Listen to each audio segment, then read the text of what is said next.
IP50S qui est avec nous ce soir pour répondre à toutes les questions que vous lui avez posées pendant une semaine. Et donc, je sais pas si est-ce que tu m'entends, Jingle, c'est bon?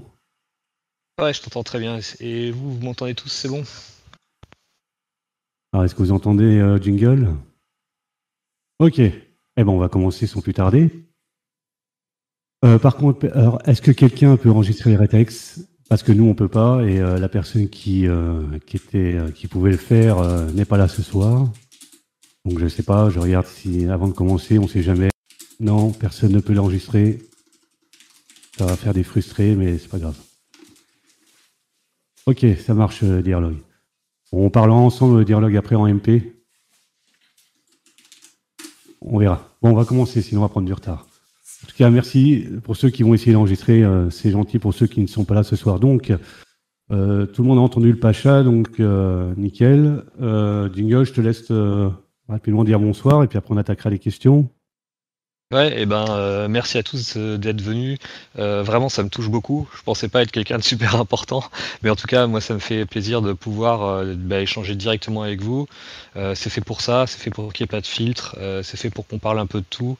N'hésitez pas à me poser des questions, j'ai pas de tabou, j'ai pas grand chose à cacher. Donc c'est votre moment, profitez-en. Et puis si je peux vous faire plaisir, répondre à tout ce que vous avez voulu savoir, faire des vocations, en renforcer certaines, ou éviter que au contraire vous embarquez sur des choses qui sont complètement impossibles ou incohérentes, j'hésiterai pas. Voilà. Ok. Eh ben, vous avez tous l'habitude. Hein. On va commencer par les questions et puis on en prendra quelques-uns au hasard pour poser des questions oralement. Donc, on va commencer avec une question de Bones in Jet qui te demande, êtes-vous passé par une prépa? Ouais, alors j'ai vu pas mal de questions là-dessus sur mon parcours, donc je vais pouvoir un petit peu tout résumer en une seule. Comme ça, j'aurais pas besoin de répondre à tout. Alors, qu'est-ce qui s'est passé? Moi j'ai fait un collège normal, et puis à la fin du collège, j'avais mes parents qui étaient dans l'armée de l'air, mais ils étaient déjà partis dans l'armée de l'air. Alors ils étaient sous-officiers dans l'armée de l'air, hein. Ma maman était contrôleuse, et puis mon papa il était mécano sur la base de Cazaux. Et donc il y a des copains à eux qui leur ont dit, mais tu sais, il y a des lycées militaires qui marchent, surtout que j'étais un petit peu dynamique à l'époque. Et ils ont dit ça va le calmer, ça va le remettre dans l'axe, et puis ce sera une super école. Donc j'ai passé en troisième, en fin de troisième, les concours d'entrée au lycée militaire, et puis j'étais pris à la flèche dans la Sarthe, là, au Prytanée militaire, et j'ai fait 6 ans là-bas, 3 ans de lycée, et puis 3 ans de prépa. Puis bon, moi évidemment, avec des parents dans l'armée de l'air, à Cazaux, j'avais des avions qui passaient au-dessus de l'école tout le temps, des Alpha Jets. Je voulais être pilote, et puis je voulais être pilote de chasse, hein. Il n'y avait pas trop de questions à se poser, mais c'était un rêve. Et puis pour moi, c'était l'armée de l'air, donc j'ai tenté les concours pour l'armée de l'air. Et puis j'ai pas eu l'armée de l'air, et par contre j'ai eu l'école navale. Et je me suis dit, il y a quand même une chance que j'y arrive en faisant l'école navale. Donc j'ai tenté le coup, j'y suis allé. Alors tiens, juste avant de rentrer à l'école navale, je vais refaire les questions précises sur la prépa. Donc j'ai fait une MP et une MPSI. Voilà, si ça parle à ceux qui sont en prépa ou qui sont passés par là. Donc j'étais sur liste complémentaire à l'école de l'air, mais je suis allé à l'école navale en me disant tiens, on sait jamais. Il y a aussi des avions dans l'aéronaval, et puis ça a l'air sympa. Non, mais je rigole hein, en disant ça, évidemment. C'était un petit peu plus sérieux quand même. J'avais creusé la question, et j'avais vu que c'était tout à fait possible de réussir à faire ça. Mais je connaissais beaucoup moins le monde maritime et la marine que l'armée de l'air, forcément, puisque j'avais été bercé plutôt dans un esprit armée de l'air depuis que j'étais tout petit. Donc j'étais à l'école navale, j'ai attendu que les listes de l'école de l'air défilent. J'ai été le premier pas pris sur liste complémentaire, donc je suis resté à l'école navale. C'est pas grave, on était une promo de 90 à peu près. Sur les 90, au début, il y en avait 35, 40 qui étaient fans aéro. Et puis, quand on a commencé à creuser un petit peu, il y en avait une vingtaine. Et puis après, les premières présélections, les premiers vols c'était des rallyes à l'époque à la 50S. Et ben on était plus que 12 en présélection. En sélection, pardon, cette fois-ci sur Cap 10. Une fois qu'on avait fini les sélections, on était 12. Voilà. Donc on était parti à 12 à Salon de Provence. Et à Salon de Provence, j'ai fait du Tucano, tronc commun, presse-péchasse sur Tucano. Il y avait 4 places pour aller aux États-Unis après la presse-péchasse. Et j'étais dans les 4. Voilà. Il y avait 3 places de chasseur et une place de hockey à l'époque. Voilà. Ok. Nouvelle question de le Dunkerque 1940. Pourquoi l'aéronaval et pas les sous-marins ou la flotte de surface? Bon, vous avez compris, hein, je pense tous. Déjà, c'était un pari hein, en venant dans la marine. Initialement, j'y suis rentré pour faire pilote. Parce que j'avais pas eu l'école de l'air. Et voilà, et puis j'ai rien à cacher, c'est assez honnête comme discours. Ceci dit, quand je suis rentré à l'école navale, j'étais un peu comme ça en me disant, bah, de toute façon, si tu t'as pas le droit d'échouer, quoi, parce que sinon tu vas te retrouver sur un bateau. Et en fait, j'ai vachement apprécié ce que j'ai découvert à l'école navale, parce que je me suis rendu compte que la marine, c'est tellement de métiers qui sont ultra passionnants. Alors que moi, au début, j'étais jeune, voilà, j'étais un peu fermé d'esprit, et c'était pilote et pilote de chasse. J'ai découvert les bateaux, j'ai découvert les commandos, j'ai découvert un peu les sous-marins aussi, et à un tel point que quand je suis arrivé à la fin de l'école navale, je me suis dit bon écoute, tu vas tout faire pour avoir la chasse, ou au moins l'aéronavale, mais si tu l'as pas, ben, tu vas quand même te faire plaisir sur un bateau, parce que les métiers sont exceptionnels. Tu voyages, tu bouges, il y a tellement de trucs à faire que voilà, j'avais complètement changé en 3-4 ans. D'accord. Question de boyau de moule. Un pilote étant entré aux EOPAN, au SC donc, peut se faire activer et passer de carrière? Ouais, carrément. En ce moment, c'est plutôt une bonne période pour ceux qui y sont d'ailleurs, pour pouvoir passer de carrière, mais de façon générale, oui. Alors, c'est pas tout le monde évidemment. C'est plutôt les plus brillants hein, des OSC qui vont pouvoir se faire activer. Mais oui, c'est tout à fait possible. Il fait juste de le dire quand c'est le bon moment, généralement après le premier contrat, entre le premier et le deuxième contrat. C'est bien d'en parler avec le gestionnaire.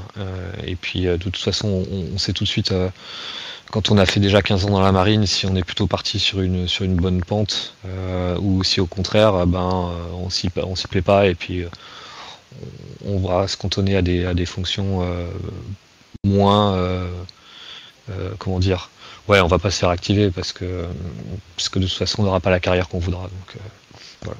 Et c'est tout à fait possible. D'accord.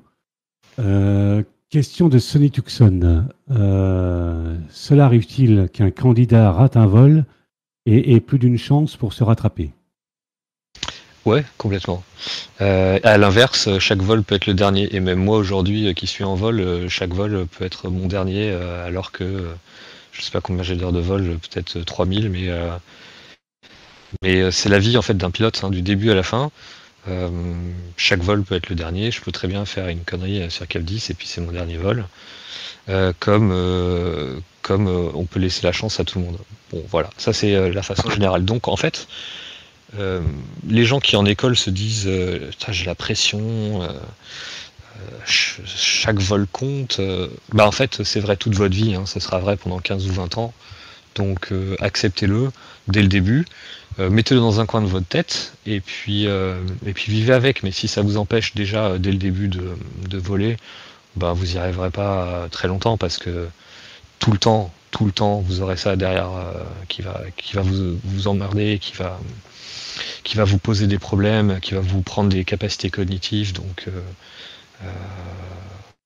il faut vraiment que vous acceptiez que chaque vol peut être le dernier. Une fois que vous avez accepté ça, et ben c'est bon, continuez à voler, donnez le meilleur de vous-même, faites-vous plaisir. Bon, maintenant, plus précisément pour la sélection. Ça va dépendre du vol et ça va dépendre de la progression de l'élève. Si c'est quelqu'un qui était tellement juste et qu'on a vu galérer et qui fait une bêtise à un vol, bon, on va pas trop réfléchir parce qu'on est à peu près tous certains qu'il est déjà en dessous de la pente de progression et qu'il va pas y arriver et que ça va être plus une torture qu'autre chose de le remettre en vol. Ce sera une perte de temps pour lui, ce sera une perte de temps pour nous. Voilà. Par contre, si c'est quelqu'un qui a fait juste une erreur d'inattention et qui a un parcours plutôt bon sur les vols précédents et avant, eh bien, on va le remettre en vol derrière. Voilà. Donc c'est vraiment au cas par cas quand il y a on sent que quelqu'un est un peu en difficulté. Il y a des critères pour ça, mais on peut le déclencher quand on veut. Ça s'appelle un conseil d'instruction. On se réunit entre instructeurs et on fait le point, on prend toute la progression depuis le début de l'élève et on regarde et on essaie de comprendre si c'est quelque chose d'intrinsèque vraiment à la personnalité qui fait qu'il est en difficulté aujourd'hui. Est-ce qu'on peut l'aider à s'en sortir ou est-ce que malgré tous nos efforts et malgré tous ces efforts, ça fonctionnera pas? Nouvelle question concernant Sony Tucson. Sony Tucson. Estimez-vous comme une bonne idée de commencer à se familiariser avec le Cap 10 en téléchargeant les pré-flights des aéroclubs avant le moindre vol? Est-ce un handicap au moment d'apprendre la façon de faire de la marine? Alors, les procédures sont pas du tout les mêmes, donc ça sert à rien de télécharger les manuels de vol, les checklists et tout ça, parce que de toute façon, il y a un manuel qui est écrit par l'EIP, et l'avion risque de pas ressembler exactement à ce sur quoi vous êtes entraîné. Donc non, ne faites pas ça, parce que du coup, il va falloir que vous désappreniez. Par contre, je vous conseille quand même de monter dans un avion, pour ceux qui n'ont jamais volé, et d'aller faire quelques vols comme ça pour voir déjà si vous n'êtes pas malade, et puis si ça vous plaît. Je dis ça parce qu'il y en a qui sont arrivés qui n'avaient pas d'heure de vol du tout. Et c'était un peu compliqué quand même parce qu'ils étaient malades dans l'avion. Et puis évidemment, tout cela, vous avez tous un ordinateur, faites des heures sur Flight Simulator juste pour vous amuser, hein, mais des trucs tout cons. Hein. Il faut que j'apprenne à certaines personnes à soutenir sur la profondeur quand ils inclinent pour maintenir un virage à l'horizontale. Donc vous pouvez venir avec 0 heure de vol. Soyez conscient quand même que ça va être un tout petit peu difficile parce que rapidement il va falloir apprendre à faire un virage, une montée, une descente. Donc si vous savez le faire sur un simulateur ou en vrai, c'est déjà ça de gagner. Par contre, tout le reste, toutes les procédures, ça sert à rien. Et ça va plus vous handicaper qu'autre chose. J'ai dans la promo là qu'on a en ce moment des élèves entre 70 et enfin je parle des plus expérimentés, hein, ils ont entre 70 et 150 heures de vol. Ils galèrent presque plus que les autres. Et celui qu'on a envoyé au flux S, la promotion précédente, il avait 0 heure de vol. Donc ça veut absolument rien dire. Voilà, au moins ça met à halte là à quelques préjugés, des avis un peu trop tranchés sur le sujet. On va passer à une question de Hugo qui te demande, comme vous êtes le pacha de l'EIP 50S, la sélection a-t-elle changé? Et si oui, en quoi? Alors, la sélection, elle a pas vraiment changé fondamentalement. Vous êtes tous au courant quand même que depuis quelques années, c'est plus en physique à l'EIP et que maintenant c'est en visio. Bon, voilà, ça a été le gros changement pendant le Covid. Et depuis, le processus de sélection, administrativement, n'a pas changé. Bon, ce qui a un petit peu changé quand même, c'est que j'ai un œil assez proche des dossiers quand même, et je participe à la commission de présélection, et je participe évidemment à vos interviews que j'ai, je participe à la constitution de la promotion finale et j'y mets bien mon grain de sel du poids dans les décisions. Donc les profils, je ne sais pas comment c'était avant, je ne sais pas comment les commandants précédents, sur quoi ils se basaient, mais moi en tout cas je cherche des traits de caractère qui ressemblent à ce que j'imagine être en flottille plus tard, donc des gens que j'aimerais emmener dans mon aile. Alors c'est pas facile sur un dossier, sur des tests psychotechniques et tout, mais en tout cas voilà, des traits de caractère qui sont des gens qui savent réfléchir rapidement et qui sachent réfléchir tout simplement. Ça sert à rien de se poser des milliards de questions pour arriver à une réponse au bout de 2 heures, alors qu'on peut avoir une question qui est une réponse qui est largement satisfaisante à 80% en quelques secondes. Quelqu'un qui est honnête, quelqu'un qui est combatif et quelqu'un qui sait se remettre en question. Voilà. Donc c'est plutôt ça finalement que je recherche. Après, je varie un peu évidemment parce que c'est un peu comme dans toutes les dégénérescences, quand on étudie un petit peu la génétique et tout. Si vous prenez exactement le même profil de personne 30 fois, et ben au bout d'un moment, votre modèle il est plus du tout résilient face aux petites mutations. Donc ce que je veux dire, c'est qu'il faut quand même qu'il y ait de la variété dans les promotions, ne serait-ce que pour donner un peu de la chance à tout le monde, et pour aussi peut-être voir émerger un petit peu des nouvelles tendances, et puis qu'on n'ait pas exactement 30 fois la même personne dans une flottille dans 5 ou 10 ans, mais qu'on ait quelque chose de complémentaire. Voilà. Donc je fais un petit peu un mix de tout ça. Voilà. D'accord. Nouvelle question de Espo. Recommandez-vous d'avoir des heures de vol avant la sélection et au PAN? Avoir un PPL ou un LAPL peut-il aider ou défavoriser le candidat? Plusieurs pilotes conseillent de faire des vols en planeur, mais qu'en est-il des vols en avion? Moi, je pense qu'à partir du moment où vous êtes suffisamment, vous arrivez suffisamment à mettre ce que vous avez appris derrière vous quand vous êtes à la 50 et à l'oublier, vous pouvez voler autant que vous voulez, puisque moi, personnellement, je suis arrivé avec quand même quelques heures de vol à la 50, et c'était parce que je voulais, parce que ça me faisait plaisir. J'étais heureux d'être dans un avion, dans un planeur, et c'était pas dans le but d'être à la 50 d'aller à la 50 que je prenais des heures de vol. C'était parce que c'était ma passion. Voilà, et quand je suis arrivé à la 50, j'ai tout oublié et je me suis recablé sur les procédures de la 50. Donc non, il n'y a pas de handicap à avoir trop d'heures de vol si vous êtes capable de vous défaire assez rapidement des procédures. Si par contre vous êtes quelqu'un qui est très très procédurier, minutieux, pointilleux, ça peut vous poser des problèmes parce qu'après il va falloir que vous désappreniez ce que vous avez machinalement appris pendant toutes vos heures de vol. Donc c'est à double tranchant, j'ai envie de dire. Voilà. Le truc idéal c'est quoi? C'est pas arriver sec sans heures de vol. Parce que ça va vite quand même à la 50S. Au premier vol, on va vous montrer le vol en palier, au deuxième vol, les virages, et au troisième, les montées et les descentes. Et puis au quatrième, il va déjà falloir être capable de faire tout ça, et puis de faire des exercices de décrochage et tout. Donc, si jamais vous galérez dès le début, vous vous tirez un peu une balle dans le pied. Donc, ça ne veut pas dire qu'il faut faire des avions qui coûtent cher, du planeur, ça marche très bien, du simulateur, ça marche très bien aussi. Voilà. Si vous voulez, moi personnellement j'ai volé pour le plaisir, donc si c'est votre passion, profitez-en, continuez à voler. Ne vous privez pas d'avoir des heures de vol, mais soyez conscient qu'il faudra que vous désappreniez toutes vos procédures en arrivant à la 50. Ok.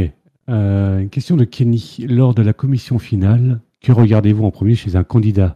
CPA, test, psychotechnique, avis du psy. Qu'est-ce qui fait la différence? Qu'est-ce qui est le plus important?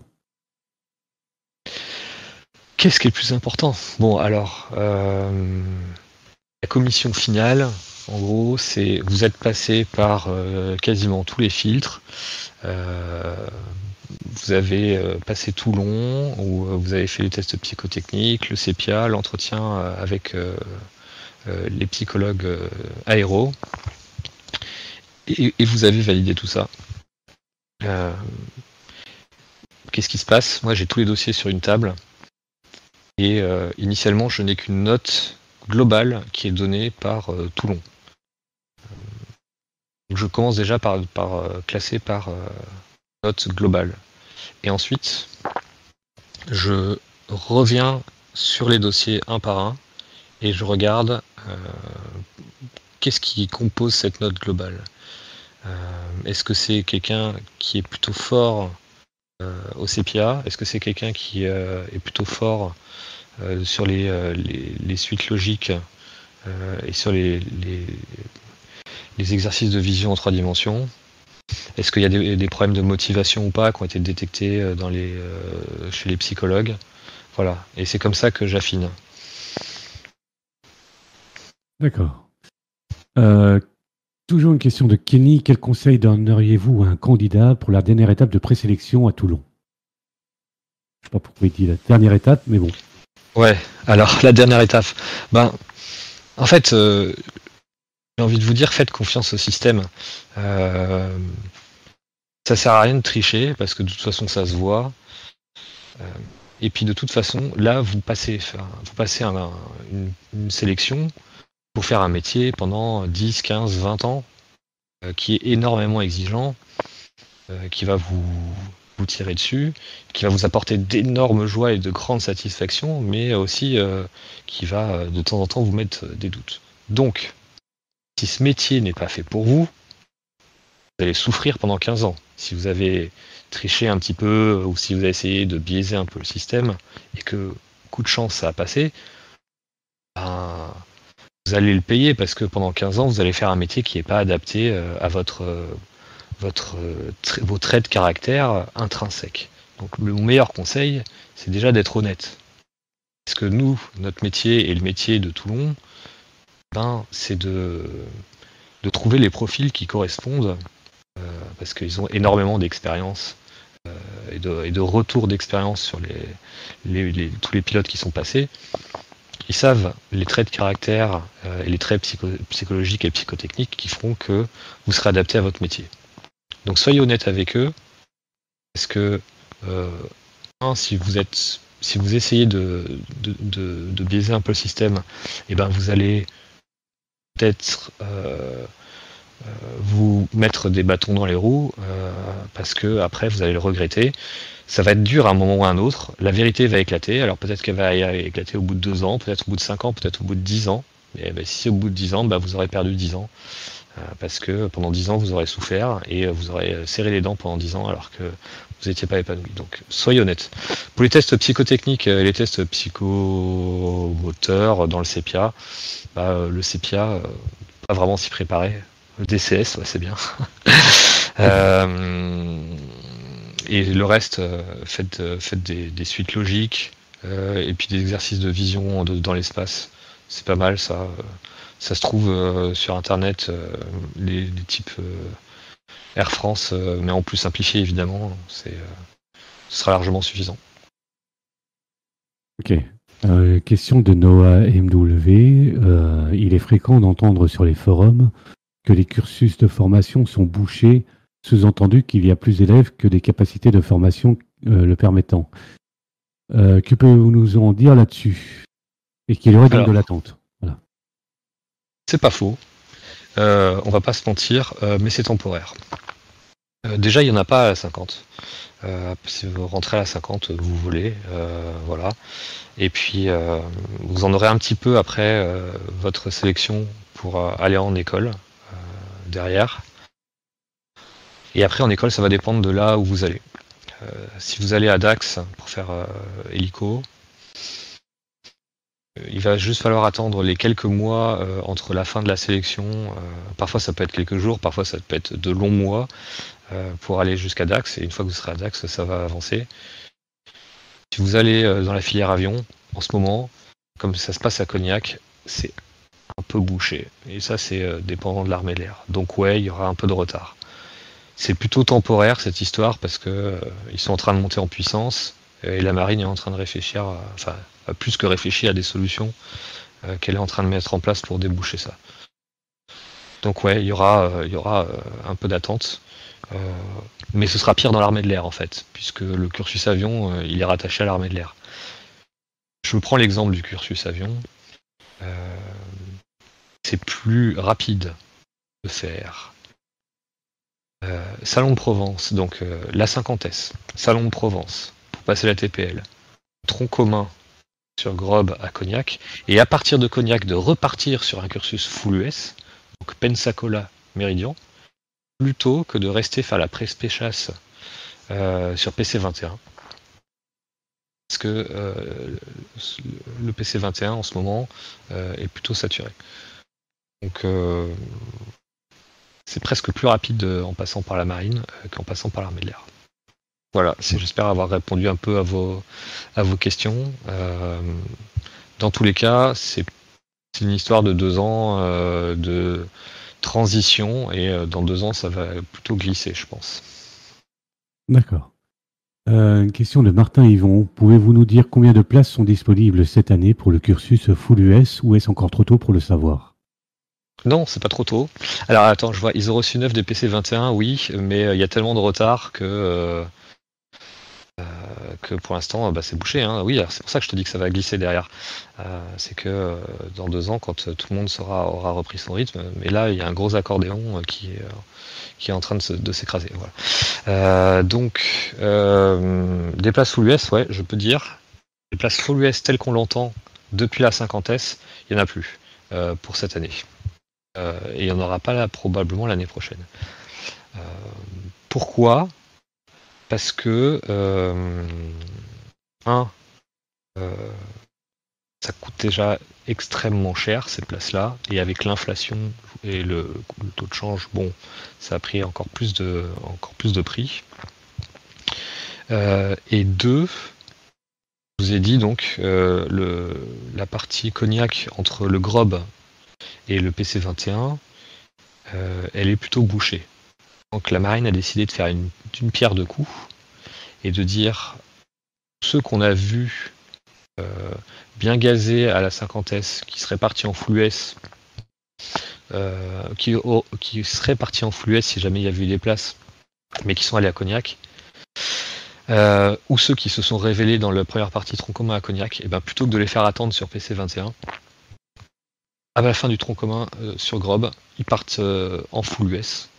Donc ça s'appelle ça veut plus dire full US finalement parce qu'on fait quand même une partie, mais ils partent sur Pensacola puis Méridian parce que ça permet de désengorger justement le PC21 et ça donc voilà on arrive à rattraper ce retard comme ça en bifurquant entre le tronc commun et la pré-chasse.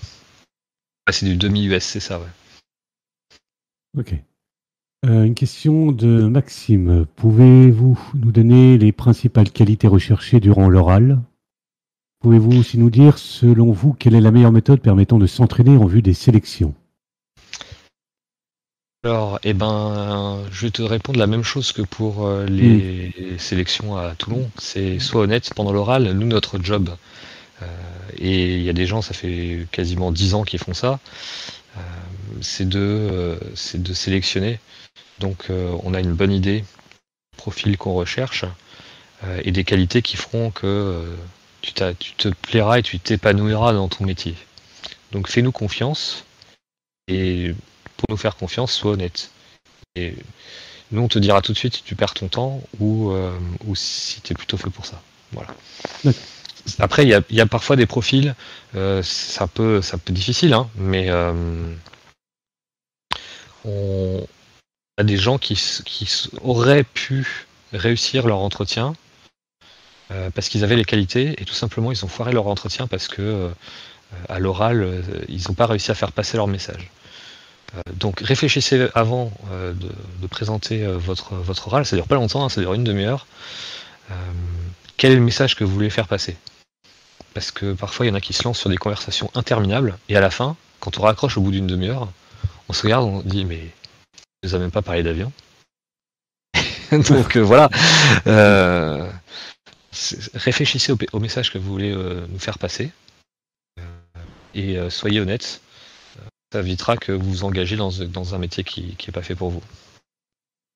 Ok. Question de Antonin JLY.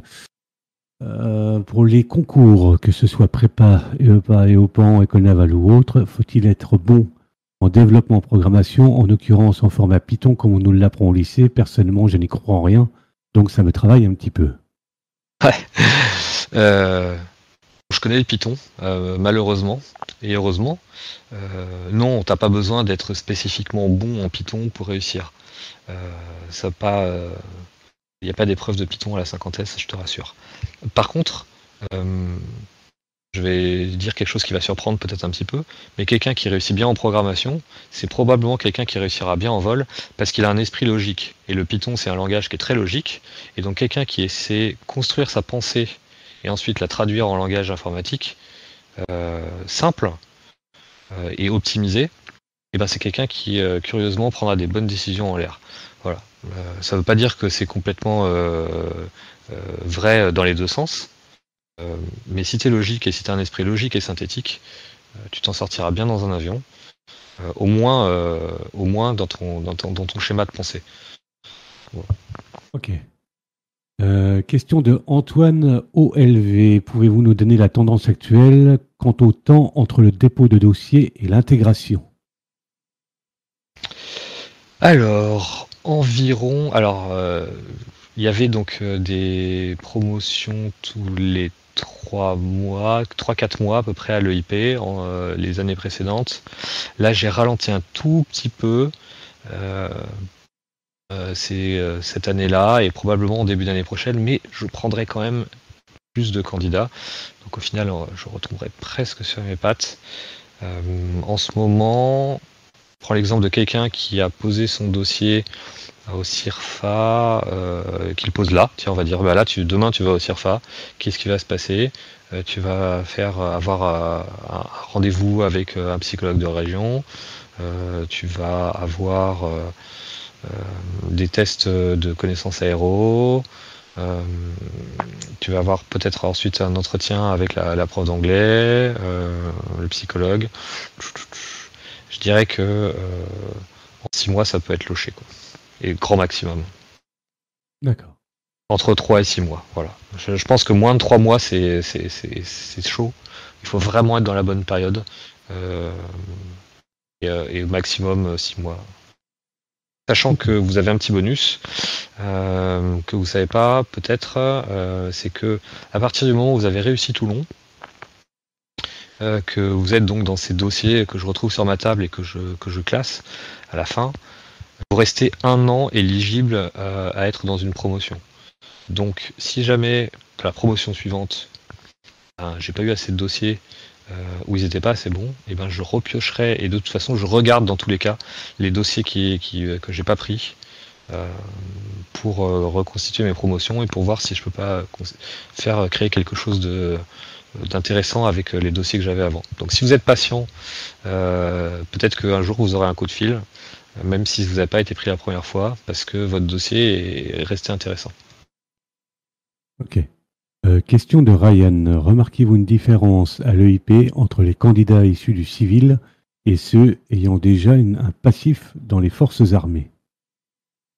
Oui, bah oui, c'est évident. Déjà, je leur pose pas trop de questions sur la marine parce que je sais déjà pourquoi ils se sont engagés et je connais leurs valeurs. Et de toute façon, j'ai toujours un petit dialogue avec leur commandant d'unité avant qu'ils passent leur entretien. Donc, j'ai pas trop de surprises. Donc oui, je creuse plus ces gens-là sur leur transition et sur leur motivation aéronautique. Parce que 30 minutes, comme je disais, c'est court. Et eux, je sais que je connais leur profil militaire, je connais leur profil de combattant. Par contre, je connais pas leur fibre aéronautique. Et c'est là-dessus que j'irai creuser le plus. D'accord. Question de Menko. Comment arrivez-vous à déceler? Alors là, je pense que ça va en intéresser plus d'un, là. Comment arrivez-vous à déceler un profil plutôt chasse hélico Patmar chez un candidat? Est-ce qu'il vous arrive souvent de refuser une orientation à un candidat alors qu'il avait des résultats suffisants uniquement parce qu'il n'a pas le profil adapté? Alors, les gens ont peut-être l'impression que c'est un classement et que c'est un choix. Non, c'est assez facile en fait de savoir entre un profil chasseur, un profil Patmar et un profil hélico. C'est pas complètement notre rôle à la 50S. À la 50, on oriente avion et hélico seulement. Mais avec quelques vols en plus, on est capable de voir ça. Alors, je vous dis ça en connaissance de cause, hein, c'est que je suis passé vraiment par tous les moments de la formation. Hein. Je suis passé à l'ETR, où j'ai formé des pilotes sur Rafale de toutes les armées. Je suis resté longtemps en unité où j'ai formé des équipiers jusqu'au chef de patrouille. Donc voilà. Un profil chasseur pour vous donner les grands traits. Comment est-ce que je vais le différencier d'un profil Patmar ou d'un profil hélico? C'est quelqu'un qui saura prendre des décisions tout seul et qui se trompera très rarement. Voilà. Et qui le fera rapidement. C'est con à dire, hein. Mais quelqu'un qui hésite un peu, qui a besoin de l'avis de l'autre pour se conforter dans sa décision et tout, il se travaillera en équipage plus facilement. Quelqu'un qui est un petit peu inattentif, voilà, c'est pareil. Il travaillera plus facilement dans un cockpit parce qu'il y aura quelqu'un pour le backuper, il y aura quelqu'un pour l'aider à prendre les bonnes décisions. Donc ça, c'est un des premiers critères, mais c'est pas le seul. Le chasseur, il a un caractère plutôt développé dans la vision dans l'espace et dans l'appréciation du vol relatif. Et ça, c'est deux trucs. C'est rédhibitoire. Si vous ne maîtrisez pas la vision du relatif, de la vitesse relative entre deux appareils, les mouvements relatifs des aspects des deux avions, et puis les trajectoires en 3 dimensions assez rapidement et de façon naturelle, vous ne serez pas un bon chasseur. Donc moi j'ai vu dans les progressions, les transformations sur Rafale, c'est principalement ça qui bloquait, des gens qui étaient arrivés jusque-là, et dès qu'on commençait à faire de la BFM ou de la CM, ils n'arrivaient pas à voir les trajectoires, ils n'arrivaient pas à apprécier le relatif. Bon, ils se sont fait arrêter là parce que ça servait à rien d'aller plus loin, c'était dangereux. Voilà. Maintenant, entre Patmar et hélico, non, pas vraiment. Les hélicos sont de plus en plus simples à piloter. Avant, c'était quand même plutôt un petit peu plus technique, psychotechnique de piloter un hélico. Pour avoir discuté avec des pilotes de NH, maintenant, l'hélico est plus simple à piloter qu'avant. Donc j'ai envie de dire que c'est plutôt dans les missions ensuite et de ce que vous souhaitez faire. Il y a quand même une partie appontage qui est pas facile sur hélico, une grosse partie embarquée. La Patmar, c'est plus des gens qui vont partir en détachement, donc là ce sera plutôt votre trait de caractère et votre choix. Bon, il y a encore d'autres choses, mais je ne vais pas m'étendre plus sur le sujet, je pense que je vous ai donné un petit peu les idées. Ok, question toujours de Marcelin. Je trouve qu'il y a assez peu d'informations concernant le détail de la progression du cours à la 50S. Pouvez-vous nous expliquer en quoi consistent les exercices à l'étude lors de la sélection en vol? Grâce au reportage de 2009, nous savons qu'il y a le roulage, le maintien des assiettes, les montées, les virages, mais ensuite, c'est un peu flou. Bah oui, évidemment, on va pas vous donner les manuels parce que sinon ceux qui l'auraient, ils auraient de l'avantage sur les autres. Et puis en plus, j'ai envie de vous dire, même si vous l'avez, ça vous ferait pas grand chose de plus parce qu'il est pas très gros en fait. Il doit faire 60 pages peut-être, et puis c'est à peu près tout. Donc en fait, on vous demande des choses très simples. T'as, comme tu dis, des virages, des montées, des descentes. Après, c'est des décrochages, des tours de piste, et puis quelques figures de voltige, quoi. Voilà. Et à la fin, un enchaînement. Bon, ça n'a pas l'air compliqué comme ça, sauf que le premier vol, on vous montre une fois comment faire un vol à l'horizontale. Et puis le deuxième vol, on vous montre comment faire des virages, mais il faut aussi faire un vol à l'horizontale. Et puis le troisième vol, on vous montre comment faire des montées et des descentes, mais il faut également faire les virages et tout ça. Et bon, bref. À chaque fois, c'est des trucs simples, mais on vous les montre une fois, et au vol d'après, il faut être capable de les restituer parfaitement. Donc quand on fait la somme de tout, ça a l'air simple au début, mais quand on commence à vous montrer une première fois le décollage, et puis que le vol d'après, c'est les vrilles, et puis que par contre il faut restituer le décollage, et puis que le vol d'après c'est l'atterrissage, et puis qu'il faut restituer les vrilles et puis le décollage. Bon, ça commence à faire beaucoup, et la pente est raide, donc plein de choses simples, mais plein de choses qu'il faut acquérir assez rapidement. Voilà. Toujours une question de Vologue. Quel est l'âge moyen de recrutement actuel? Qu'en pensez-vous? Et que pensez-vous d'un candidat qui se présenterait à 18-19 ans avec seulement un bac en poche? Alors, la version officielle, elle est entre 17 et 27 ans. La moyenne, en gros, elle se trouve entre 21 et 23 ans à peu près en ce moment.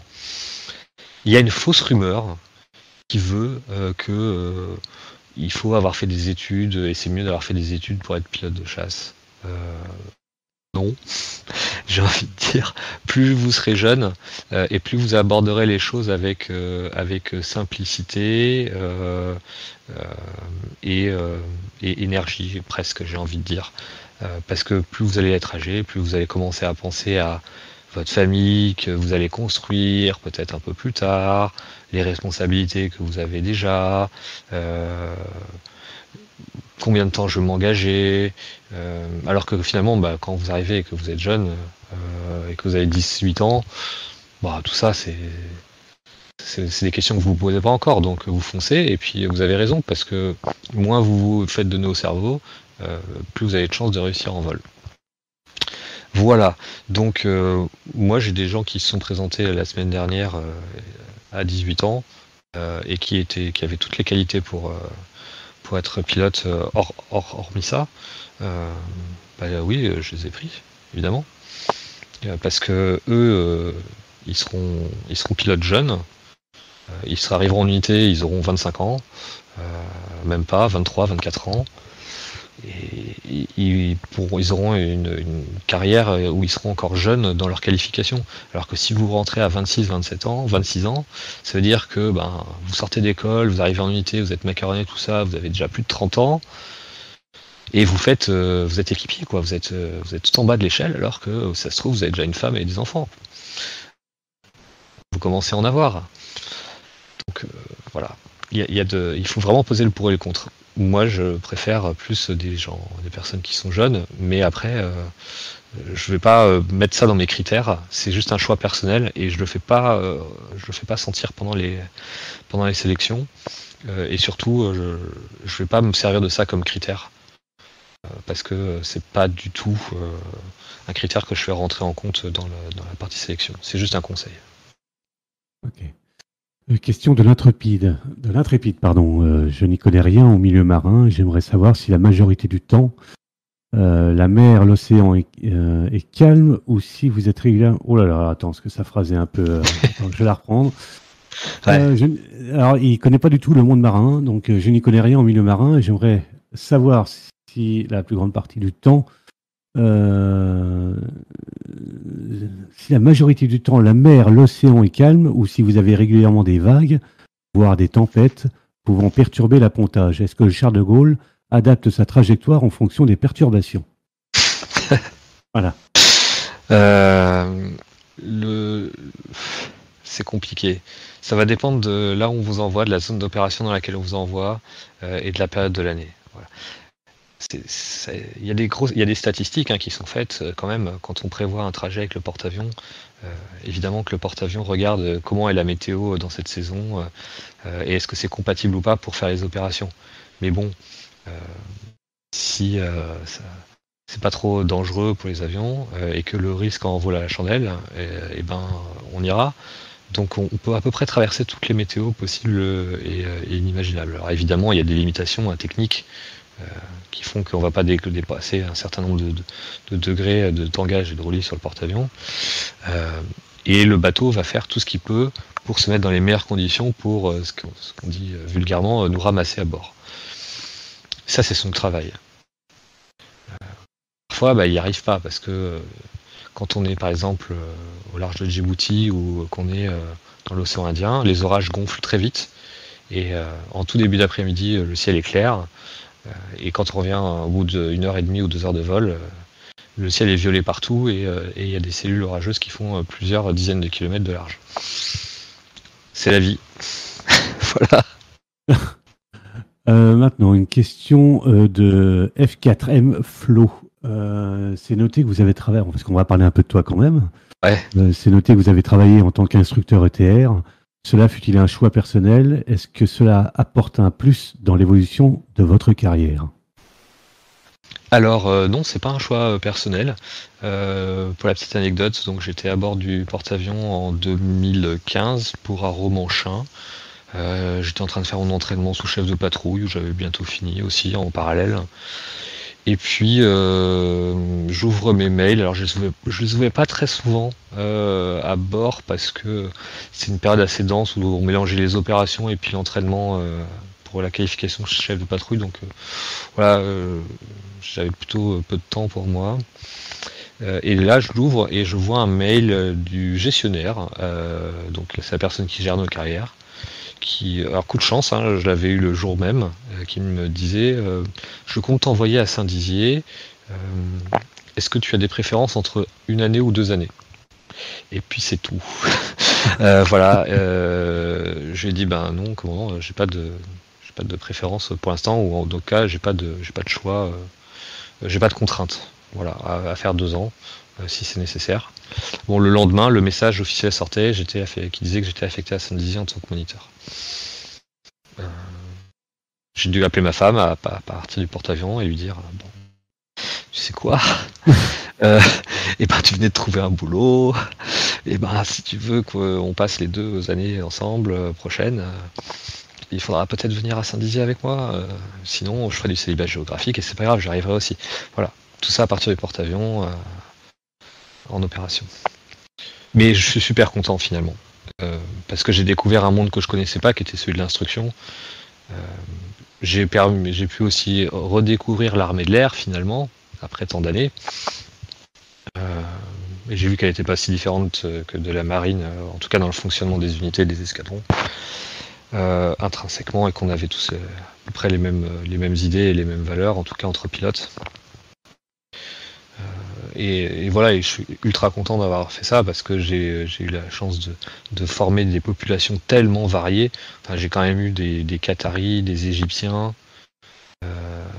qui avaient jamais volé dans un Rafale, et 5 vols après, je les emmenais dans mon aile. Des navigateurs de l'armée de l'air, marins, des anciens de Mylène quand il a été arrêté. Des mecs de la patrouille de France qui passaient sur Rafale, enfin bref, une population tellement variée que ça m'a permis au contraire d'apprendre à m'adapter tous les jours. Et c'est un peu ça qui m'a donné le goût de l'instruction. C'est beau d'entendre dire que c'est les marins qui apprennent à voler à des pilotes de l'armée de l'air, c'est beau. Bon, non, mais il y a aussi des pilotes de l'armée de l'air. Mais en fait, l'ETR, voilà, c'est pas des marins qui forment des marins et les mecs de l'armée de l'air qui forment l'armée de l'air. Bon, tout le monde se forme, tout le monde, parce qu'en fait, on est pilote à la base. Question toujours de Flo. Vous avez appartenu à la 17 et à la 12. Avez-vous trouvé que l'ambiance entre ces deux flottilles, le spirit et la mentalité soit différente? Il y a des traditions certaines dans les flottilles, mais les mentalités sont pas différentes parce que de toute façon, on est tellement peu et on change tellement régulièrement de flottille qu'on se connaît tous en fait. On va manger tous ensemble. Enfin, on va pas manger tous ensemble parce qu'on est tous avec des agendas assez tendus.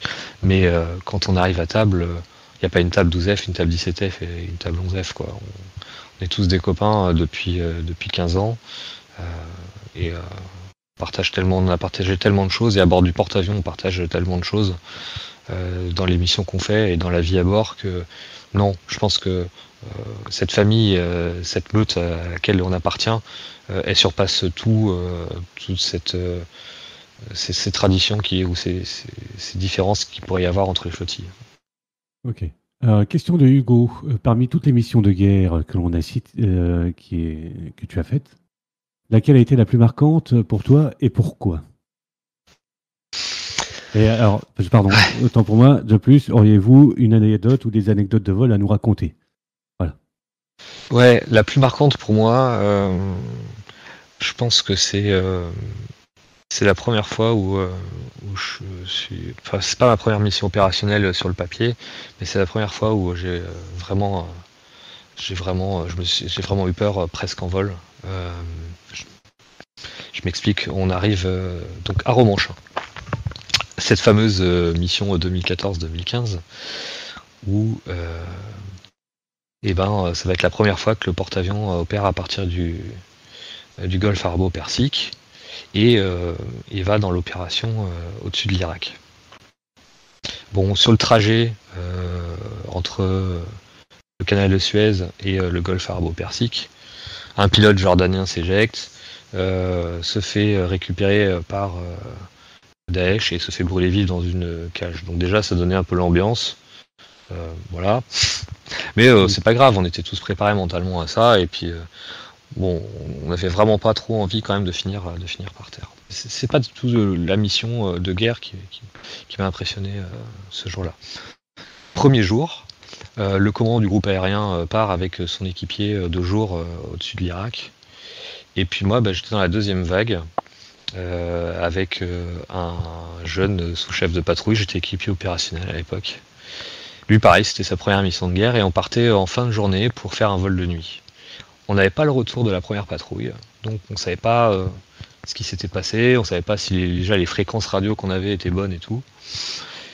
Et puis au briefing, mon leader me dit bon alors voilà, on va ravitailler sur tel avion et tel avion à tel endroit. T'as déjà ravitaillé de nuit de toute façon.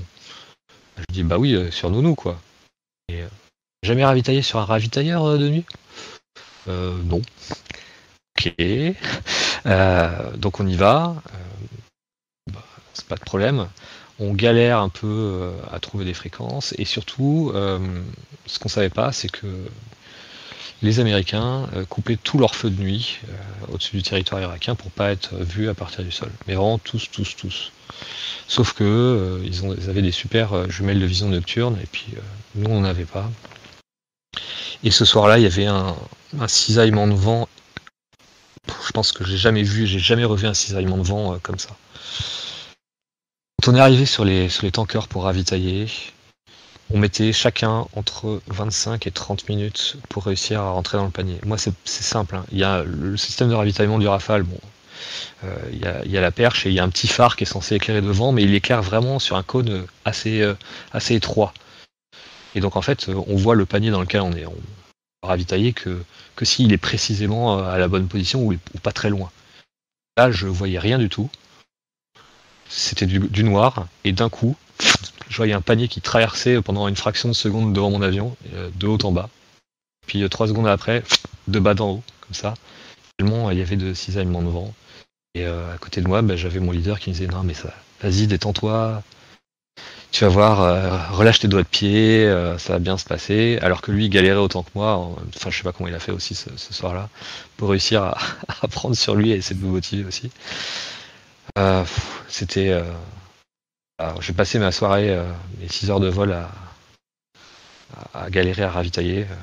Enfin, au moins 2 heures sur les 6 heures à galérer. Quand j'ai apponté au retour, de nuit évidemment, je me suis dit, si c'est comme ça, honnêtement, tous les jours, ça va être compliqué, quoi.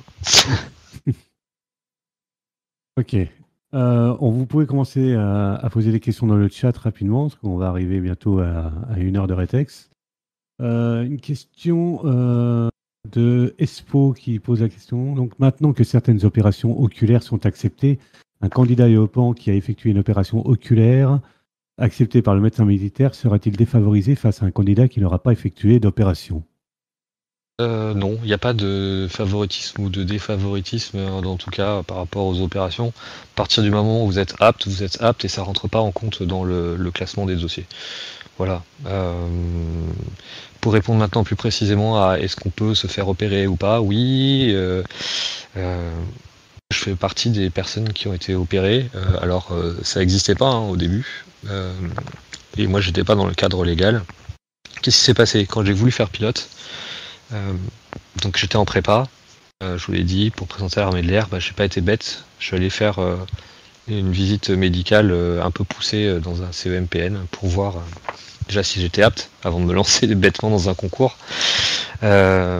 puisque je savais que l'aptitude était rédhibitoire si je l'avais pas.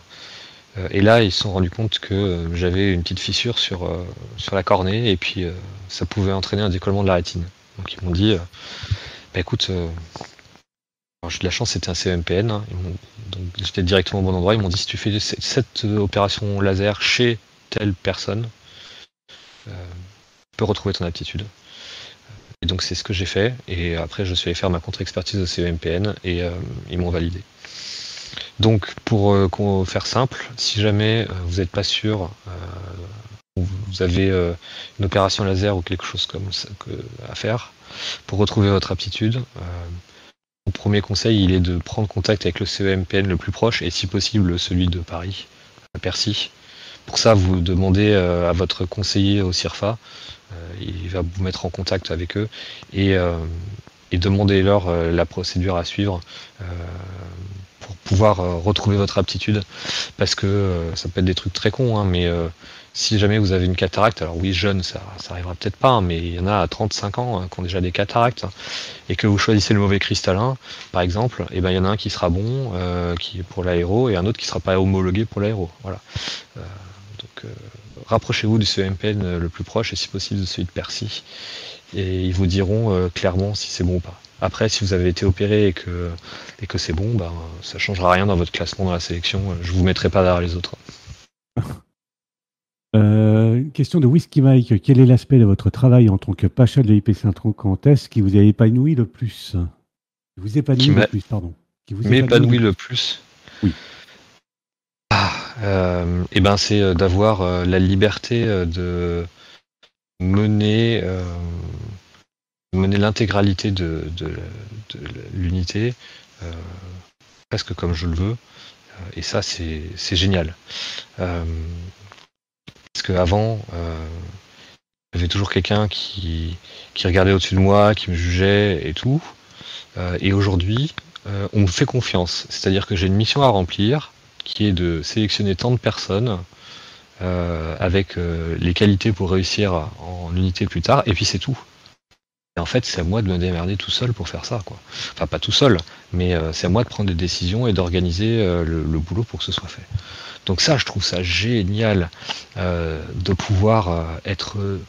finalement, on me fait confiance. Hein, on me dit, écoute, organise-toi comme tu veux, et puis soit au résultat derrière, soit au rendez-vous. Et on sait que tu as les capacités pour le réussir, donc voilà, on t'offre une unité, on t'offre des gens, des élèves, des moyens pour remplir ta mission. Ton but, c'est de faire que tout ça fonctionne. Donc ça, c'est la première chose que je trouve extrêmement épanouissante. C'est cette confiance et cette latitude qu'on me donne pour que je puisse remplir ma mission comme je veux. Voilà. Je pensais pas que j'aurais été aussi libre que ça. La deuxième, c'est de pouvoir faire grandir le personnel que j'ai sous mes ordres. Évidemment, tout ce boulot-là, je le fais pas tout seul, et je le fais avec plein d'officiers et plein d'officiers mariniers. Et je vais pas faire le travail à leur place, et moi mon but c'est qu'ils grandissent dans leurs fonctions. Donc j'essaye au maximum de leur donner des responsabilités pour à la fois les challenger, voir de quoi ils sont capables, mais aussi les faire progresser. Et quand je les vois évoluer dans leur travail, évoluer dans leurs responsabilités, et puis surtout être contents quand ils ont des responsabilités eux aussi, à leur niveau, moi je le suis en tant que commandant, leur fasse confiance, qu'eux aussi ils aient de la liberté dans leur choix et de leur façon de s'organiser pour être au résultat, et ben ça aussi ça me fait super plaisir. Voilà. Ok. Alors, une question de Ryan. Alors, Ryan, je vais essayer de voir si je peux te démuter. Tu poseras la question au Pacha, au commandant oralement, mais je suis en train de te chercher. Ryan, il est là. Alors, comment le démuter? Alors, ça, c'est une bonne question. Hop. Je regarde les questions pendant ce temps-là. Vas-y, je t'en prie. Combien coûte une formation entière d'un pilote? Oh là là. Je peux te dire que les crédits de formation sur tout l'argent qui est attribué aux écoles dans la marine, hein, les pilotes on prend 80% du budget. J'arrive pas. Ouais. Ryan, est-ce que tu peux te démuter? mais je crois pas que ça va marcher. Bonsoir, malgré les formations bouchées dans le cursus C'est bon. avion, les prochaines promotions à l'EIP seront réduites 2023-2024. Il y en aura moins, mais il y aura un petit peu plus de place, donc un tout petit peu réduite, mais très très peu. Et c'est que sur les 12 années, enfin l'année et demie qui arrive. Ceci dit, ce sera quasiment transparent pour vous parce que je me débrouille derrière pour que ce soit à peu près transparent pour vous. Donc venez, si vous avez le profil, vous passerez, il n'y aura pas de problème. Ok. Ryan, tu m'entends ou pas? Ryan, là t'es Ouais, démuté. nickel, Voilà. je vous entends. Vas-y, tu peux poser ta question au commandant, vas-y. Et bonsoir Ok, Ryan. bonsoir commandant. Donc ma question c'était pourquoi est-ce que les élèves officiers qui partent en full US passent aspirant plutôt que les élèves officiers qui vont dans les autres cursus? Parce qu'ils sont macaronnés plus tôt. Voilà, le macaron il arrive avec le grade d'aspirant, donc comme ils ont fini leur cursus plus tôt, ils sont macaronnés plus tôt. Ils sont là aspirants plus tôt, c'est tout. Ok, d'accord, merci. Ok, une autre question. Qui veut poser une question Alors, vous serez toujours là dans 3 ans. Non, je serai plus là dans 3 ans. J'ai encore 1 an et demi de commandement et puis après normalement je reviens à l'Andivisio. Si tout se passe bien, je croise les doigts. Alors,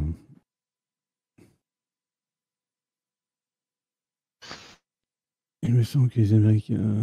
Alors, une direction du dialogue, une question, pardon, dans le cadre d'une candidature OSC, tu la lis, hein.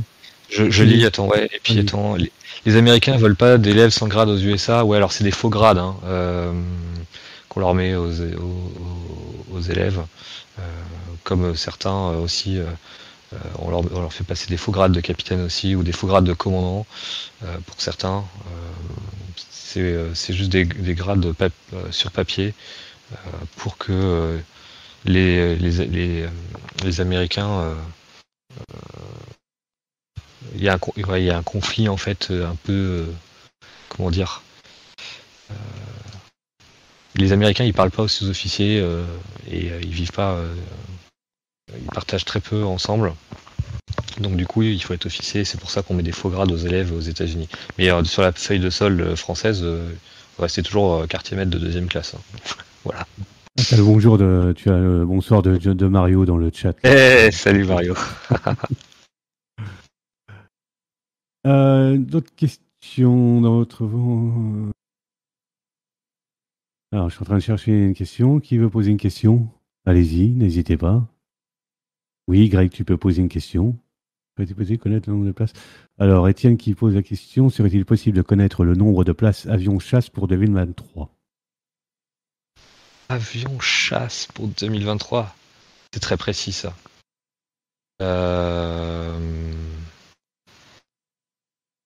Ça a très peu évolué par rapport aux autres années. On est toujours dans le même idée, aux alentours de la dizaine de places par an pour être chasseur. Voilà. Il n'y a pas de grosse coupe. Ce qu'il faut vous dire, c'est que on est toujours sur la dynamique. Alors, tiens, j'ai vu cette question là qui est assez intéressante, qui parlait des pourquoi est-ce que maintenant, avec la nouvelle loi de programmation militaire et les budgets qu'on avait, on recrutait pas à fond. Les pilotes, nous, on correspond plutôt à un profil qui est lié au programme des avions sur lesquels on vole. Et ces programmes-là, ils ont été déjà décidés depuis bien longtemps. Alors certes, il y a l'argent maintenant qui permet d'accélérer un peu les choses, mais en fait il permet juste de concrétiser ce qui était déjà prévu depuis plusieurs années. Et donc on est déjà sur une pente qui monte au niveau du recrutement. Ça fait déjà 5-6 ans qu'on est jusqu'en 2030 sur un plan d'ailleurs qui s'appelle Aéro 2030, où on est entre plus 20 et plus 25% d'objectifs de pilotes. Donc ça a déjà commencé.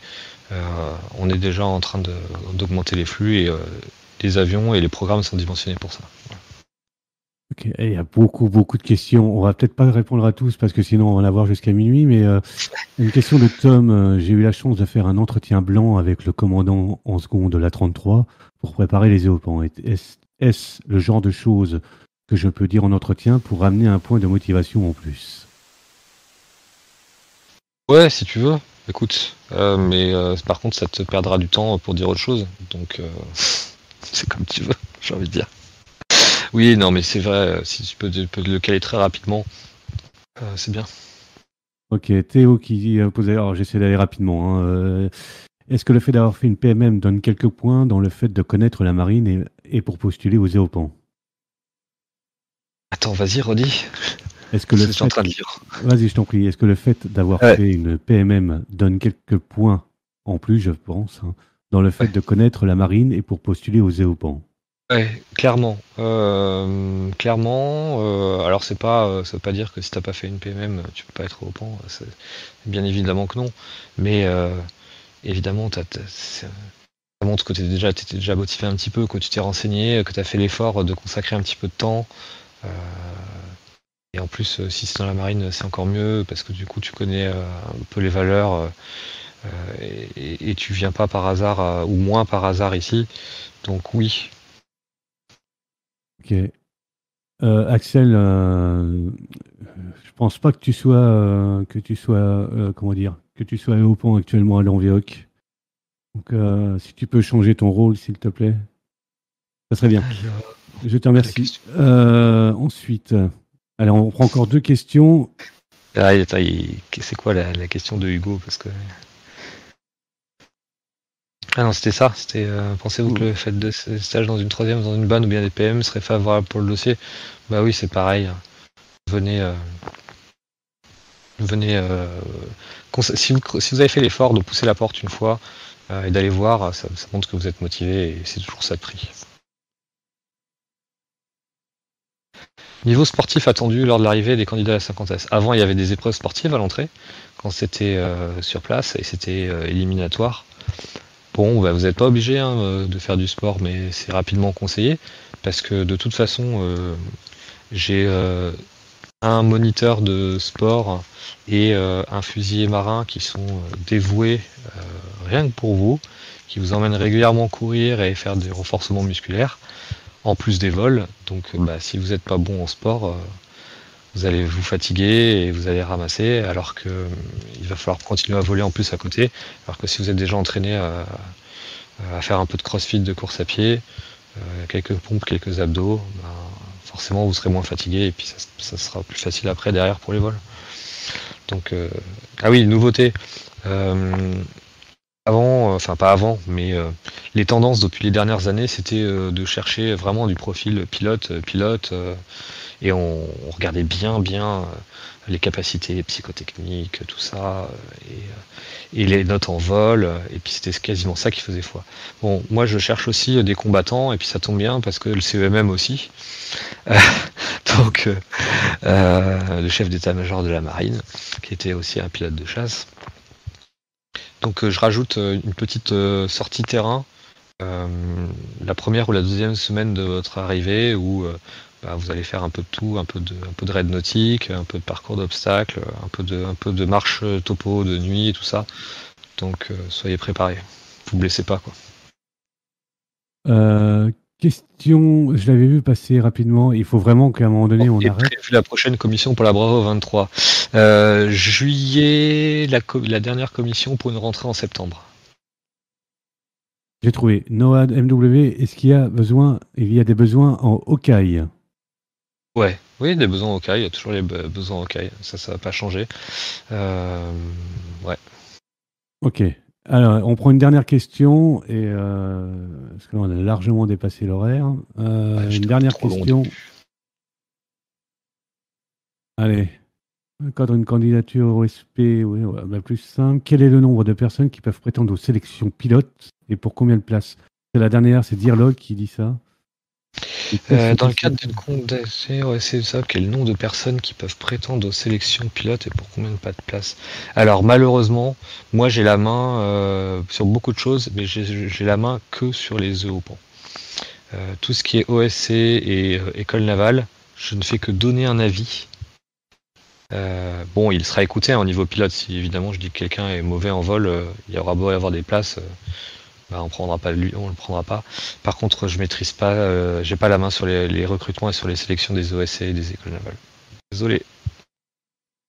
Ok, allez, la dernière des dernières, et après, les membres embarqués passeront dans leur channel. Parce qu'on va quand même.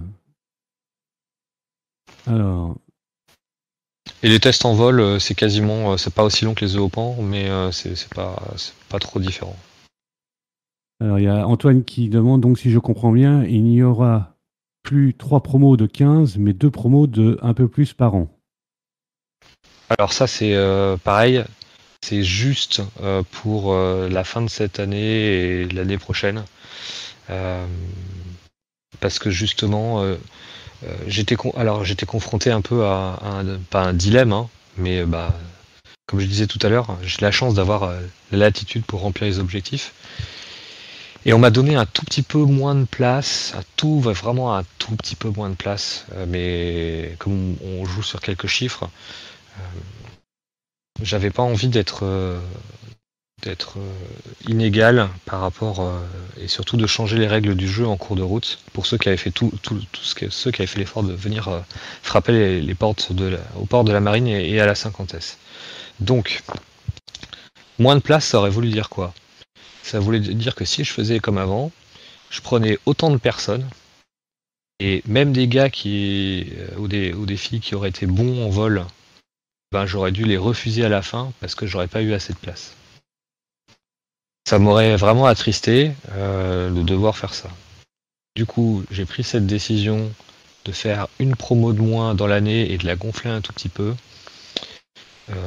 pour permettre justement que tous ceux qui vont avoir le niveau, donc je dis bien, hein, tous ceux qui vont avoir le niveau et qui vont finir la sélection à la 50 auront une place dans l'aéronautique navale. Par contre, il faudra juste attendre un tout petit peu, peut-être quelques semaines ou quelques mois de plus, une place en école se libère. Moi, ce que je me suis engagé à faire, que en faisant ça, en prenant que 2 promos et en calant bien mon calendrier, si jamais vous finissez la sélection, je vous trouve une place en école derrière.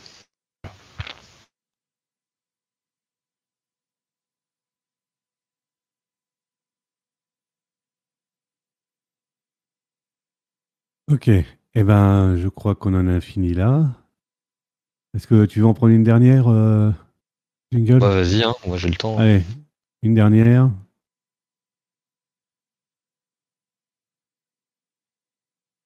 Allez, celui qui va être le plus rapide pour taper la dernière question. Est-il possible qu'une année, une promo ne sorte pas de potentiel pilote de chasse ou il y en a toujours au moins un?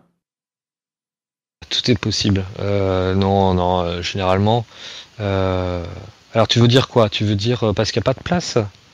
Ou tu veux dire parce qu'ils sont tous mauvais?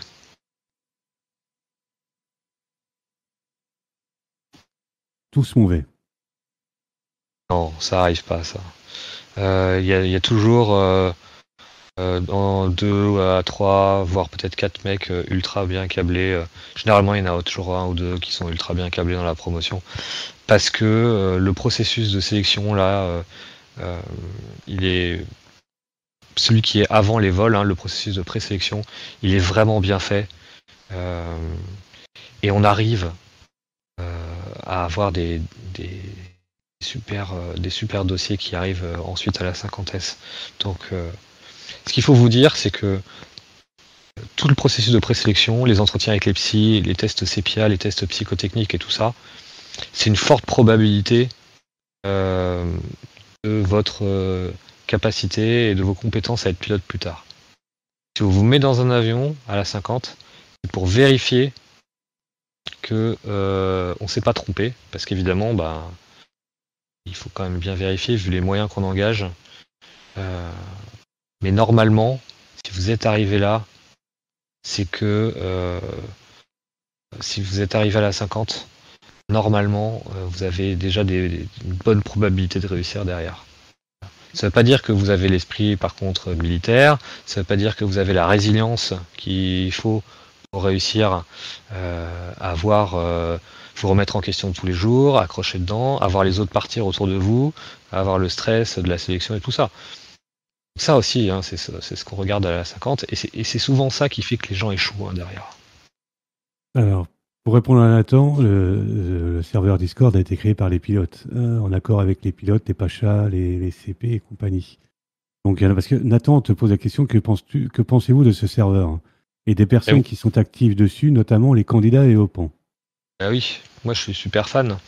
Je suis super fan de ce Discord. Et Discord, alors je n'ai pas accès au Discord de OPN ou OPAN à LAT, hein, mais avant, quand je cherchais des informations, il y avait le bon vieux forum, je sais pas comment il s'appelait, Aéronautique Navale, je crois, .org ou je sais plus quoi. C'était la galère pour trouver les informations. Là, je dois changer un petit peu ma politique ou faire des ajustements sur le recrutement. Ça passe par une chaîne hiérarchique qui vérifie donc le service de recrutement de la marine, et ensuite c'est distribué à tous les CIRFA, et ensuite c'est mis à jour dans les CIRFA et vos recruteurs sont informés de ces changements. Parfois ça prend une plombe, parfois le message ne passe même pas. Le fait d'avoir ce Discord et de pouvoir vous passer le rétex, au moins vous avez directement l'information, et je trouve ça génial. Voilà. Au moins, on va dire que ça clôt ce rétex de ce soir, qui a duré un peu plus longtemps que prévu, mais bon, au moins, la plupart des gens ont pu poser leurs questions. J'espère en tout cas que ça vous a plu. On a essayé de répondre au maximum de questions, parce qu'il y en avait beaucoup.